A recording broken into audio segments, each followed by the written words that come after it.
Bwana, mambo vipi? Mambo yanakuaje mtu wangu wa nguvu ambaye umekuwa ukinifuatilia kila siku ndani ya Chris Media 24. Bana, nikukumbushe tu, kama ndo mara yako ya kwanza kabisa tunakutana, basi usiache kusubscribe kisha ruhusu notification kwenye simu yako. So moja info ambayo tunayo ni kuhusiana na bilionea moja kutoka pale Ghana, ambapo tunakumbuka mwezi wa 4 yeye aliweza mwezi wa 3 aliweza kuita mastaa mbalimbali kutoka Afrika, akiwemo msanii kutoka nyumbani Tanzania, namzungumzia Diamond, lakini pia kutoka pale Ghana, kutoka pale Nigeria alikuwa ni Davido, na mastaa wengine kibao ambao walienda kuhudhuria siku ya kumbukumbu ya kuzaliwa kwa bilionea huyo kutoka Ghana. So story ikawa ni kubwa sana mara baada ya kuweza kumalizika kwa tukio lile, huku tetesi zikisema kwamba Diamond ameweza kulipwa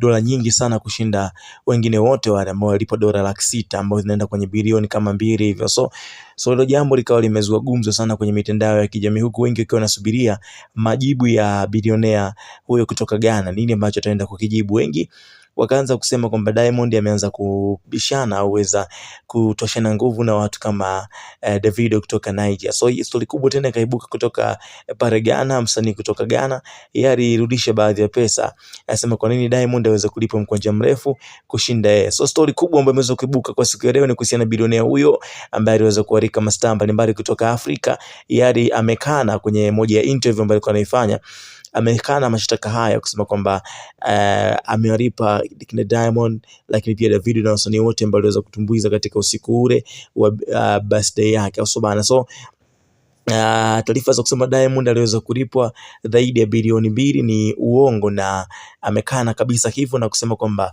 maripota wote wa Ghana wanatakiwa kufuta taarifa hiyo kwenye sources zao, kwenye mitandao yao ya kijamii, huko ikisema kwamba uhusiano wake yeye pamoja na wasanii wa Afrika imekuwa ni kitu ambacho kiliweza kurahisisha hata na kuweza bana kupelekea watu wasanii hao kuweza kufanya show ya kawaida au show ya bure kabisa.